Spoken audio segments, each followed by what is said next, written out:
Hello student, I am Sonam. Welcome back to my YouTube channel Apna Vidyalaya. आज का जो video आप सभी क्लास 10th के स्टूडेंट के लिए बहुत ही मोस्ट इंपॉर्टेंट है, जो इस बार बोर्ड एग्जाम देने वाले हैं। क्योंकि इस वीडियो में हम आप सभी को प्रदेश टॉपर की बिल्कुल असली बोर्ड कॉपी यहाँ पे हम आप सभी को दिखाने वाले हैं, सामाजिक विज्ञान की। ठीक है, यानी कि जो बोर्ड के टॉपर होते हैं उनकी जो 100% रियल कॉपी है ना, वो कॉपी यहाँ पे बिल्कुल लाइव प्रूफ के साथ एक एक पेज को, एक एक कॉपी को हम आप सभी को दिखाएंगे।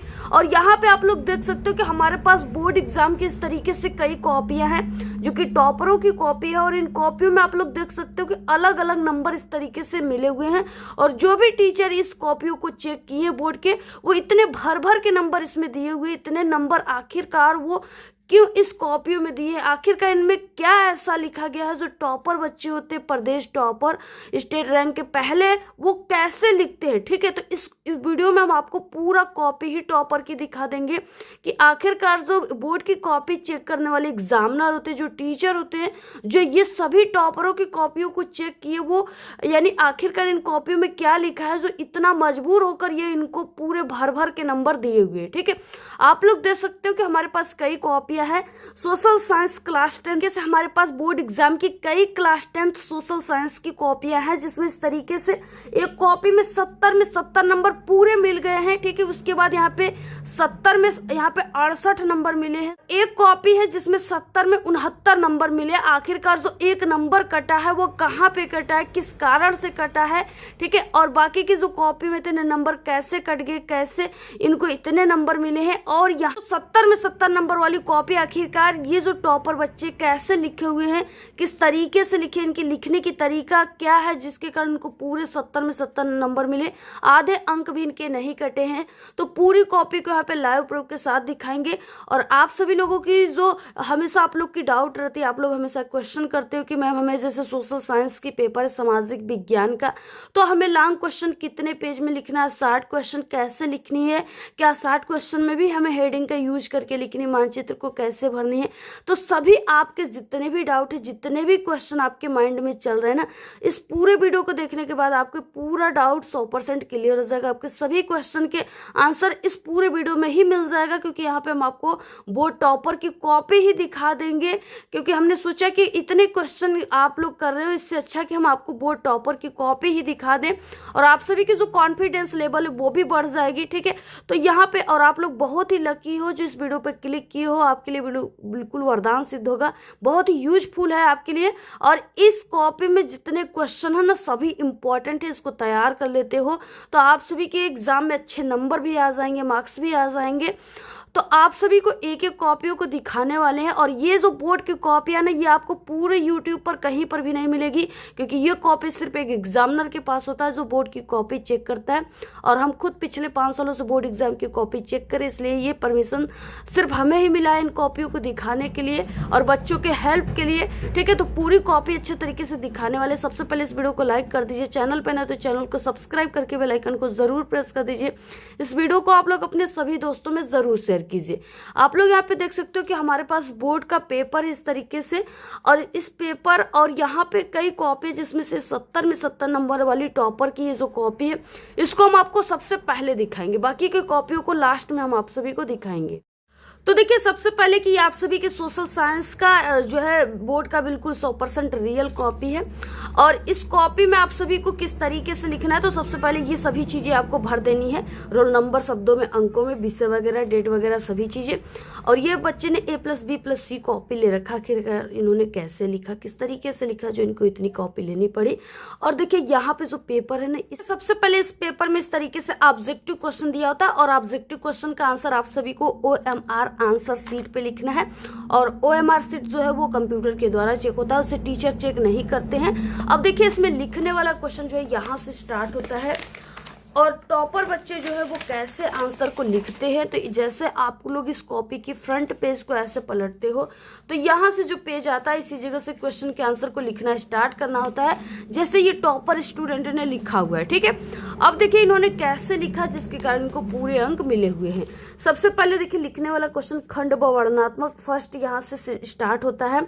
इसमें कि निम्न प्रश्नों के उत्तर प्रत्येक के लगभग 80 शब्दों में आप सभी को लिखना है। 80 शब्द का मतलब आपको 1 से 1.5 पेज में इसके आंसर को लिखना है। आंसर की टाइप यानी जिस प्रकार का क्वेश्चन रहे उसी आपको प्रकार से आंसर लिखनी है। जैसे आ गया कि 4 गरम दल के नेताओं के नाम, ठीक है, तो उसमें आपको 1 से 1.5 पेज नहीं लिखनी, सिर्फ 4 नेताओं के नाम लिख करके छोड़ देना। अगर बाकी ऐसे क्वेश्चन आ जाए कि फ्रांस की क्रांति कब हुई थी, इसका मुख्य कारण क्या था, तो इसे आपको 1 से 1.5 पेज में लिखनी है। ठीक है, पहले ये चीजें आपको जो है समझ में आना चाहिए। उसके बाद देखिए अब आपको कैसे लिखना है। सबसे पहले देखिए यहाँ पे जो टॉपर बच्चे हैं वो कैसे लिखें, कैसे सोशल साइंस में आपको स्टार्ट करना होता है लिखना क्वेश्चन, क्योंकि ये सबसे अलग सब्जेक्ट है। तो देखिए सबसे पहले बच्चे ने सबसे पहले यहाँ पे खंड ब लिखा है, जो कि यहाँ पे स्टार्ट करने की इनकी तरीका है। और वर्णनात्मक फर्स्ट, यानी जो भी वर्णनात्मक के कर रहे हो इसमें फर्स्ट और सेकंड दोनों है, तो आप लोग उसको सबसे पहले लिख दो। अगर ये चीजें लिखा रहेगा तभी आपको नंबर मिलेंगे क्वेश्चन के आंसर पे। अगर नहीं लिखा रहेगा तो टीचर को समझ में नहीं आएगा कि वर्णनात्मक ये फर्स्ट का क्वेश्चन है कि सेकंड का, और वो ज्यादा देर तक खोजेंगे, उस पर टाइम देंगे, तो हो सकता है आपके नंबर वो काट ले। तो इसलिए देखिए यहाँ पे देखिए वर्णनात्मक फर्स्ट इन्होंने लिखा है, जो बिल्कुल परफेक्ट तरीका है। और उसके बाद क्वेश्चन फर्स्ट है, जो बहुत इंपॉर्टेंट है, पेपर में ये आ सकता है, इसको तैयार कर लीजिएगा। फ्रांस की क्रांति के मुख्य कारण क्या थे। ठीक है, अब देखिए मुख्य कारण सिर्फ पूछा गया है, तो यहाँ पे लिखा गया है कि फ्रांस की क्रांति के मुख्य कारण राजनीतिक, सामाजिक और आर्थिक थे। ठीक है, इस तरीके से यहाँ पे लिखी गई है। और इसके बाद एक एक हेडिंग को यहाँ पे डाल करके देखिए लिखी गई बहुत अच्छे तरीके से हेडिंग, यानी ये नहीं कि आ गया 4 कारण तो अब आपको क्या करना, सिर्फ ऐसे डायरेक्टली 2-2 लाइन लिख देना, ऐसा नहीं करना। सोशल साइंस में हम आपको बताया ना, सबसे ज्यादा टीचर जो थे वो हेडिंग पे फोकस करते हैं। हेडिंग अगर इंपॉर्टेंट है, सही है, तो वो आपको पूरे अंक दे देते हैं। जैसे इन्होंने देखिए लिखा है राजनीतिक कारण, यहाँ पे लिखा है इसके बारे में इन्होंने इस तरीके से लिखा कि निरंकुश राजशाही, जिसमें राजा लुईस 16वें का कमजोर शासन और प्रशासन की जो है अक्षमता शामिल थी, इस तरीके से लिखा इन्होंने। अब देखिए इन्होंने यहाँ पे भी 1 से 2 लाइन की गैप दिया, यहाँ पे 1 लाइन की गैप दिया, एक हेडिंग पूरा हुआ। और इसके बाद अगली हेडिंग इन्होंने सामाजिक कारण डाला हुआ है। और यहाँ पे देखिए समाज का 3 वर्गों यानी जमींदार, और उसके बाद यहाँ पे पादरी और आम जनता में असमान विभाजन, जिसमें केवल तीसरे वर्ग को ही करों का बोझ उठाना पड़ता था, इस तरीके से देखिए लिखा गया है। और यहाँ पे 2-2 एक-एक लाइन की गैप देकर लिखा गया है, जो बहुत ही परफेक्ट तरीका है।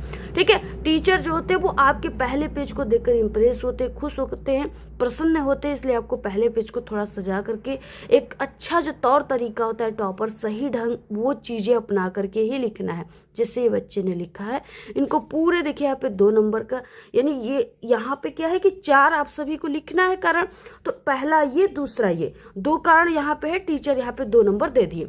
बाकी 2 नंबर इस बच्चे का भी बचा हुआ है। तो जैसे ये आप लोग फिर से ये पेज पलटते हो, तो ये वाला जो पेज है इसी जगह आपको बाकी के आंसर को लिखना है। हमने आपको बताया कि एक और कारण है आर्थिक कारण और एक दार्शनिकों का प्रभाव, तो इन्होंने 2 हेडिंग यहाँ पे लिखा, जिसके कारण इनको पूरे 2 नंबर यहाँ पे मिले हुए। ठीक है, इसके बाद देखिए अगला क्वेश्चन यहाँ पे दिया हुआ है, क्वेश्चन नंबर अथवा दिया है यहाँ पे कि नमक सत्याग्रह से आप क्या समझते हैं। तो ये क्वेश्चन तो अथवा है, ठीक है, और ये 4 नंबर के क्वेश्चन थे, तो बच्चे ने वही पहले वाले क्वेश्चन को ही कर दिया है। अगला देखिए सेकंड नंबर का क्वेश्चन है कि भारत की अर्थव्यवस्था पर महामंदी के 2 प्रभाव के आपको प्रमुख कारण लिखना है। अथवा में सत्ता की साझेदारी, लोकतंत्र की आत्मा है, इस कथन की विवेचना करना, दोनों में से किसी एक को करना है। देखिए यहाँ पे जो टॉपर स्टूडेंट है उन्होंने महामंदी पर लिखा है, जिससे यहाँ पे हेडिंग इन्होंने डाला ना, तो इससे क्या है कि हम और आपको समझ में आ रहा है और टीचर को समझ में आता है कि इसी जगह से देखिए बच्चे ने और इसी क्वेश्चन महामंदी वाले क्वेश्चन का आंसर इन्होंने लिखा है। तो इसलिए आपको हेडिंग डालना बहुत इंपॉर्टेंट है, जरूर डालकर लिखना। अब यहाँ पे देखिए प्रश्नोत्तर संख्या 2 नंबर इन्होंने डाल दिया। और क्या है कि अगर इस तरीके से इतना लिखिए और ये आधा पेज छूट यानी बचा हुआ है, तो अगर आप लोग चाहो तो यहाँ पे लिख सकते हो, कोई कंपलसरी नहीं है कि यहाँ पे लिखो ही। आप लोग एक नए क्वेश्चन को नए पेज से भी स्टार्ट कर सकते हैं। ठीक है, तो इन्होंने बच्चे ने ऐसे ही लिख दिया, कोई इसमें प्रॉब्लम नहीं है। बट क्या है कि थोड़ा सा ऐसे लिखने, यहाँ पे लिखने से ना वो काफी अच्छा होता है, ऐसे पूरे आंसर टीचर को मिल जाता है। तो प्रश्नोत्तर संख्या 2 है। इसके बाद इन्होंने भारत की अर्थव्यवस्था पर महामंदी के 2 प्रभाव निम्नलिखित, इसके बाद इतना लिखने के बाद इन्होंने फिर से हेडिंग का यूज किया। हमने आपको बताया ना कि सोशल साइंस में आपके हेडिंग बहुत इंपॉर्टेंट होता है। क्योंकि टीचर जो होते हैं वो एक एक वर्ड को ऐसे कभी भी पढ़ते नहीं है, ठीक है। वो जितनी कॉपी चेक करेंगे उनको उतने पैसे मिलते हैं, इसलिए वो सिर्फ हेडिंग वगैरह को देखते हैं और ये चीजें सही है तो आपको नंबर मिल जाता है। महामंदी के कारण वैश्विक व्यापार में भारी गिरावट आई, जिससे भारत का निर्यात लगभग आधा हो गया। इससे किसानों और निर्यातकों की आय जो है वो बुरी तरह प्रभावित हो गई। इस तरीके से इन्होंने लिखा। पहली हेडिंग थी, उसके बाद अगली हेडिंग यहाँ पे इन्होंने लिखा कृषि उत्पादकों की कीमतों में गिरावट, ठीक है। अंतर्राष्ट्रीय बाजार में मांग कम होने से भारत में कृषि उत्पादकों की कीमतें तेजी से गिरी, फिर भी सरकार ने किसानों से लगान लेना जारी रखा, जिससे उनकी दशा और भी खराब हो गई। इस तरीके से देखिए लिखा गया, बिल्कुल सही और सटीक आंसर है, बिल्कुल परफेक्ट तरीका है। और उसके बाद महामंदी के प्रमुख कारण क्या थे, तो अति उत्पादन, बैंकों की विफलता, ठीक है। इस तरीके से इन्होंने हेडिंग डालकर लिखा है।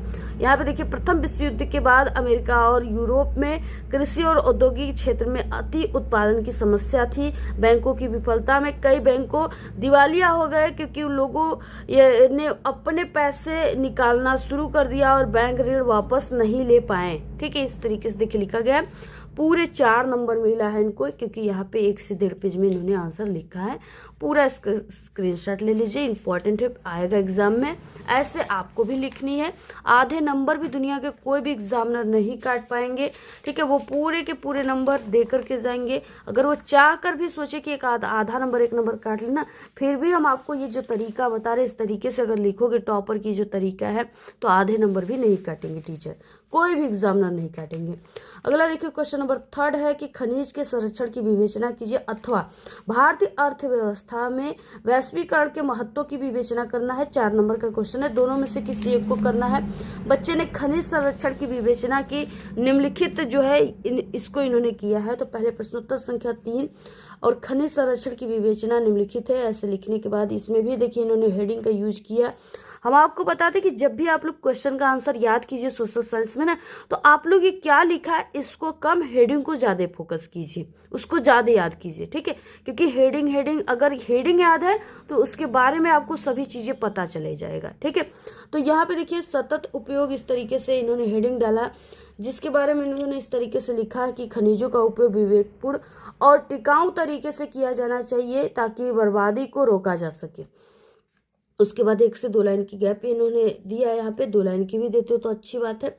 उसके बाद पुनर्चक्रण, धातु खनिजों का पुनर्चक्रण नए खनिजों के निष्कर्षण पे निर्भरता कम कर सकता है, इस तरीके से लिखी गई है। विकल्प अगला, वैकल्पिक और नवीनीकरणीय संसाधनों जैसे कि सौर ऊर्जा हो गया और पवन ऊर्जा हो गया का उपयोग जो है वो पारंपरिक खनिजों का दबाव कम कर सकता है, इस तरीके से लिखा गया। अपव्यय को कम करना, इस तरीके से खनन और प्रसंस्करण के दौरान खनिजों के अपव्यय को कम करने के लिए जो है उन्नत तकनीकों का उपयोग करना, इस तरीके से लिखी गई। पूरा स्क्रीनशॉट ले लीजिए। बच्चे ने बहुत परफेक्ट तरीके से लिखी है, इनका आधे नंबर भी नहीं कटेगा कहीं क्वेश्चन पे। अगला देखिए यहाँ पे क्वेश्चन नंबर 4 है, झूम कृषि की विशेषताओं की विवेचना करना अथवा में उपभोक्ताओं के शोषण के किन्हीं 4 कारणों की समीक्षा करना है। 4 नंबर का क्वेश्चन है। यहाँ पे देखिए स्टूडेंट ने उपभोक्ता जो है उसी वाले क्वेश्चन का आंसर इन्होंने लिखा। प्रश्नोत्तर संख्या 4, उपभोक्ता के शोषण के निम्न कारण थे, इसमें भी इन्होंने हेडिंग का यूज किया सीमित जानकारी, ठीक है। उपभोक्ताओं के पास अक्सर उत्पादों की गुणवत्ता और कीमत की विशेषताओं के बारे में पूरी जानकारी नहीं होती है, जिसके विक्रेता अनुचित लाभ उठाते हैं, ठीक है। उसके बाद देखिए 1 से 1 लाइन को इन्होंने गैप दिया है हेडिंग पुराने पर, 2 लाइन की भी दे सकते हो। संगठित न होना, उपभोक्ता आमतौर पर असंगठित होते हैं जबकि विक्रेता और निर्माता अक्सर संगठित होते हैं, जिससे कि यहाँ पे मोल भाव की शक्ति असंतुलन हो जाती है, इस तरीके से लिखी गई है। सीमित आपूर्ति यहाँ पे लिखी गई है, यानी कि जब किसी उत्पादन की आपूर्ति कम होती है तो विक्रेता जो है मनमानी कीमतें वसूल सकते हैं। और इसके बाद यहाँ पे हो जाएगा निरक्षरता और अज्ञानता, कई उपभोक्ता अपने जो है अधिकारों के प्रति जागरूक नहीं होते या कानूनी प्रक्रियाओं को नहीं समझते हैं वो। इस तरीके से आप सभी को पूरा देखिए लिखना है जैसे इन्होंने लिखा है, पूरे के पूरे इनको 4 नंबर मिले हैं। क्वेश्चन देखिए वर्णनात्मक सेकंड है, जिसमें आपका 6 नंबर वाले क्वेश्चन आते हैं, लॉन्ग क्वेश्चन। अब देखिए इसमें क्या है कि आपको निम्न प्रश्नों के उत्तर लगभग 150 शब्दों में देना है, यानी आपको 2 से 2.5 पेज में इसके आंसर को लिखनी है। बहुत इंपॉर्टेंट सभी क्वेश्चन है। यहाँ पे 5वां नंबर है, सविनय अवज्ञा आंदोलन से आप क्या समझते हैं? इस आंदोलन की सीमाओं पर एक आपको संक्षिप्त टिप्पणी लिखना है, 6 नंबर का क्वेश्चन है, ठीक है। और अथवा में कि भारतीय अर्थव्यवस्था जो है उस पर वैश्विक महामंदी के किन्हीं 4 परिणामों को आप सभी को उल्लेख करना है, 6 नंबर का क्वेश्चन है। दोनों में से किसी एक को करना है। देखिए जो स्टूडेंट है उन्होंने इस तरीके से पहले कैसे इन्होंने लिखना स्टार्ट किया। पहले देखिए इन्होंने वर्णनात्मक सेकंड लिखा, जो हमने आपको बताया कि जिस आप लोग वर्णनात्मक फर्स्ट कर रहे हो तो फर्स्ट जरूर डाल दीजिए कॉपी के ऊपर सिरे पर, सेकंड की कर रहे हो तो सेकंड डाल दीजिए, उसके बाद ही आंसर लिखना स्टार्ट करना है। प्रश्नोत्तर संख्या 5, उसके बाद इन्होंने सविनय अवज्ञा आंदोलन जो था पहला क्वेश्चन इस तरीके से, इसका इन्होंने आंसर लिखा है, अथवे वाला का नहीं लिखा है। तो देखिए कैसे इन्होंने लिखा, सविनय अवज्ञा आंदोलन इस तरीके से हेडिंग डाला गया है। उसके बाद बच्चे के द्वारा हेडिंग डाल के यहाँ पे लिखी गई नीले पेन से कि सविनय अवज्ञा आंदोलन का अर्थ है शांतिपूर्ण और अहिंसक तरीके से सरकारी कानूनों का उल्लंघन करना। यह आंदोलन महात्मा गांधी के नेतृत्व में 1930 में नमक सत्याग्रह के साथ शुरू हुआ था और इसका मुख्य उद्देश्य ब्रिटिश सरकार के अन्यायपूर्ण कानूनों का विरोध करना था। इस तरीके से ब्रिटिश का मतलब जो अंग्रेज थे वो थे, ठीक है। तो इस तरीके से देखिए इन्होंने लिखा। उसके बाद इस आंदोलन की कुछ प्रमुख सीमाएं थी जो निम्नलिखित है, तो इस तरीके से इन्होंने सीमाओं को भी लिखा है। पूरा स्क्रीनशॉट ले लीजिए आप लोग, और यहाँ तक पूरा इन्होंने लिखा। और देखिए बच्चे ने क्या किया कि लॉन्ग क्वेश्चन जो है उसमें इन्होंने काले पेन का बीच बीच में 1-2 लाइन जो है इस तरीके से यूज किया है, जिससे टीचर को लगता है कि कोई ये इंपॉर्टेंट चीज है, तभी बच्चे ने काले पेन से लिखा है।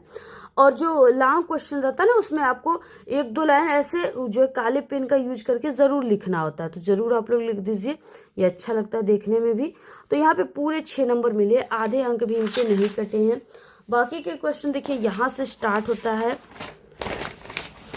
क्वेश्चन नंबर 6 दिया है कि भारतीय संघ एक अर्धसंघीय ढांचा, इसकी पुष्टि में किन्हीं 2 कारकों का आपको उल्लेख करना है, 6 नंबर का क्वेश्चन है।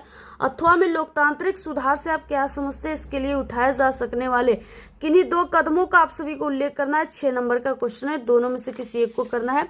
यहाँ पे देखिए जो स्टूडेंट है उन्होंने भारतीय संघ एक अर्धसंघीय ढांचा इसी के बारे में इन्होंने लिखा, प्रश्नोत्तर संख्या 6।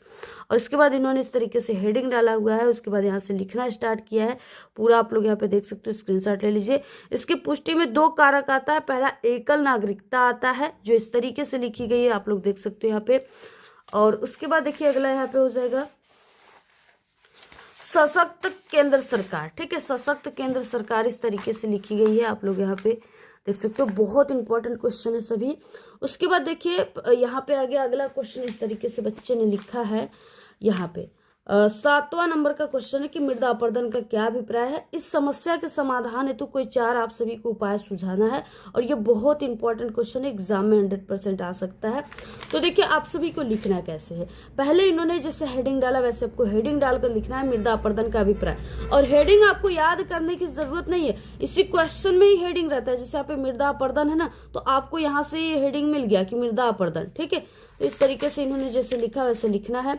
और यहाँ पे मृदा अपरदन का अभिप्राय है मिट्टियों की ऊपरी परत का प्राकृतिक कारकों जैसे हवा, पानी और इसके अलावा मानवीय गतिविधियों के कारण हट जाना या बह जाना या कट जाना, मिट्टियों के कटाव को कहते हैं मृदा अपरदन, ठीक है। यह भूमि की उर्वरकता को कम करता है और मरुस्थलीकरण को बढ़ावा देता है। यानी जहाँ पे ये मृदा अपरदन हो जाता है ना, वहाँ की जमीनें जो है एक तरीके से मरुस्थलीकरण में बदल जाती है, यानी बंजर पड़ जाता है। वहाँ पे कुछ भी कोई भी फसल अच्छे तरीके से नहीं पैदावार होता है, अच्छे से नहीं होता है। उसके बाद देखिए इस समस्या के समाधान है तो 4 कारण उपाय आप सभी को लिखना है। तो किस तरीके से इन्होंने देखिए अब उपाय लिखा हुआ है, बहुत इंपॉर्टेंट है, पेपर में आएगा, अच्छे से तैयार कर लो आप लोग। पहला देखिए वन रोपण है, यानी वृक्षारोपण करके, ठीक है। जो पेड़ पौधे होते हैं वो अपने जड़ों से, अपने रूट से जो होते हैं मिट्टी को ऐसे जकड़े रहते हैं, जो कि एक स्थान से दूसरे स्थान पे किसी भी प्राकृतिक कारणों से नहीं जा पाती है, ठीक है। तो क्या है कि पहला कि वन रोपण करके यानी अधिक से अधिक पेड़ लगाने से मिट्टी की जड़ें उसे बांधे रखती है, जिससे कि पानी और हवा का बहाव जो है वो कम होता है। इसके बाद अगली हेडिंग रहेगा सीढ़ीदार खेती, और 1 से 2 लाइन की गैप देकर लिखनी है। पहाड़ी जो है यानी ढलानों पर सीढ़ीदार खेत बना करके पानी का बहाव की गति को कम किया जा सकता है, जिससे कि मिट्टी का कटाव रुकता है। समुच्चय जुताई यानी ढलान के साथ साथ जुताई करने से पानी का बहाव कम होता है और मिट्टी का अपरदन रुकता है। और उसके बाद देखिए पट्टियों में खेती, यानी क्या है पट्टियों में खेती का मतलब कि जो खेत होता है उसके आप लोग देखोगे कि खेत के ऐसे ऐसे मेड़ बनाए जाते हैं किनारे किनारे। कई बार तो आप लोग उससे होकर के जाते भी होंगे, कहीं भी खेत वगैरह में जाते होंगे तो उसी मेड़ों पर से होकर जाया जाता है और उस पर कई लोग अरहर वगैरह दाल वगैरह भी लगा देते हैं। तो वो मेड़ इसलिए बनाई जाती है कि हमारे खेतों की मिट्टियाँ किसी दूसरे के खेतों में न जाए, ठीक है। और क्या है कि इस तरीके से देखिए फसलों के बीच में घास की पट्टियां लगा करके हवा और पानी के बहाव को नियंत्रित किया जा सकता है, ये भी चीजें हैं। तो आप लोग इस तरीके से लिख लेना। और उसके अलावा जो पशु चारण है उस पर भी नियंत्रण किया जा सकता है, उससे भी नियंत्रण करके ये मृदा अपरदन को रोका जा सकता है।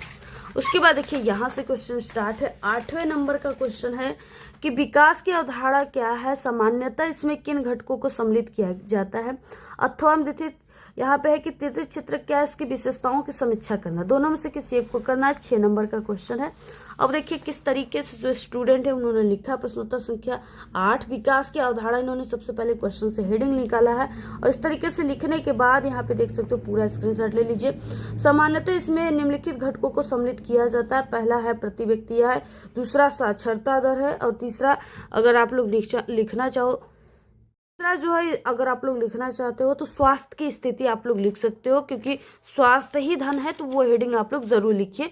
देखिए इस तरीके से जो है स्टूडेंट ने लिखा हुआ है और इनको पूरे 6 नंबर यहाँ पे मिले, आधे नंबर भी इनके नहीं कटे। अब यहाँ से देखिए मानचित्र संबंधित प्रश्न आता है और मानचित्र संबंधित प्रश्न में ये मानचित्र भी आप सभी को मिलेगा जिस दिन आपका बोर्ड परीक्षा रहेगा सामाजिक विज्ञान का, और इससे रिलेटेड 10 क्वेश्चन आपके पेपर में आते हैं।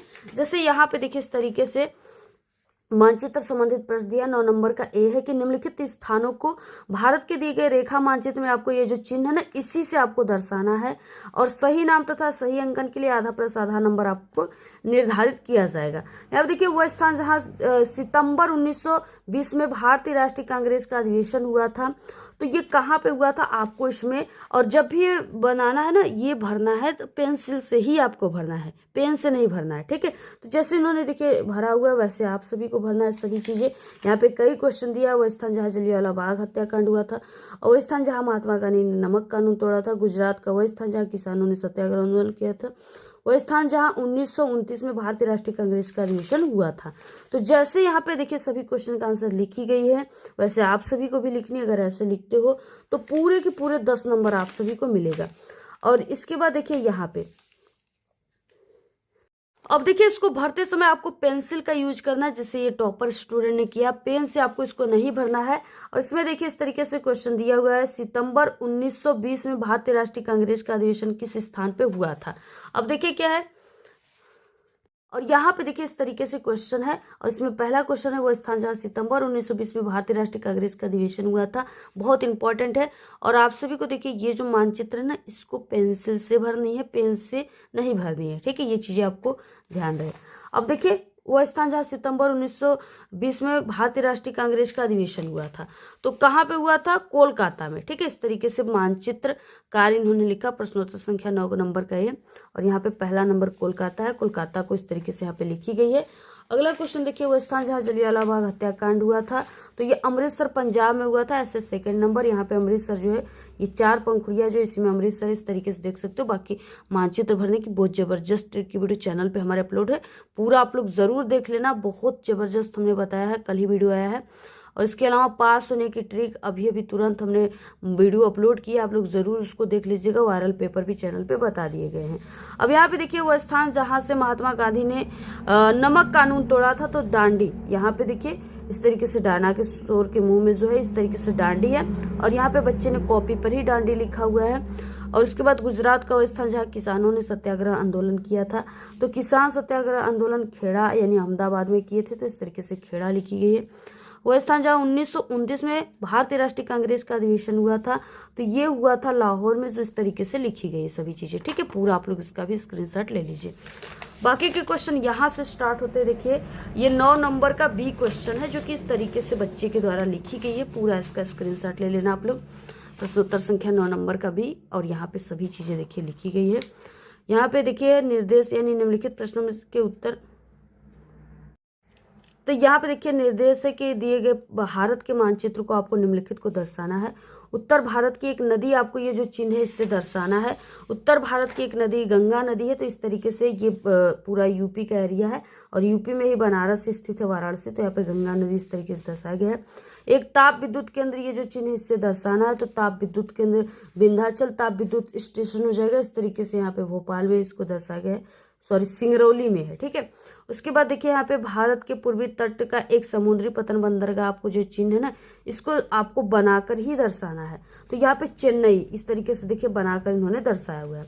चाय उत्पादक को एक क्षेत्र, आपको ये जो चिन्ह है इससे दर्शाना है, तो ये असम है, यहाँ पे असम दर्शाया गया है, लिखी गई है। छत्तीसगढ़ की राजधानी नगर, आपको ये जो चिन्ह है इससे दर्शाना है, तो यहाँ पे देखिए रायपुर, ये छत्तीसगढ़ की एरिया यहाँ पे लिखी गई है। तो इसी तरीके से पूरा आपको भी भरना है जैसे इन्होंने बच्चे ने लिखा हुआ है। और उसके बाद देखिए इस तरीके से इन्होंने पूरा आंसर इस पे भी लिखा कॉपी पे, तो आपको भी इसी तरीके से पूरी कॉपी को लिखना। अगर ऐसे आप लोग लिखते हो तो इस बार के जो प्रदेश टॉपर की टॉपर लिस्ट है ना उसमें आपका नाम ज़रूर छपा रहेगा, यानी आप लोग बिल्कुल टॉपर बनोगे, क्योंकि हमने सभी सब्जेक्ट की ऐसी टॉपर की बोर्ड की कॉपी दिखाया है। तो जितने भी बच्चे हमारे चैनल से देख करके पूरी वीडियो जाते हैं वो 100% सभी सब्जेक्ट में पूरे अंक लेकर के आएंगे और टॉपर बन करके आएंगे। तो आपको इसी तरीके से पूरी कॉपी को लिखना। अगर ऐसे लिखते हो तो आधे नंबर भी आपके नहीं कटेंगे, पूरे के पूरे अंक आपको मिलेंगे, ठीक है। और वीडियो को ज़्यादा से ज़्यादा शेयर कीजिए, अच्छी अच्छी प्यारी प्यारी कमेंट कीजिए। इसकी PDF चाहिए तो टेलीग्राम चैनल को ज्वाइन कीजिए, लिंक इस वीडियो के डिस्क्रिप्शन बॉक्स में है। धन्यवाद।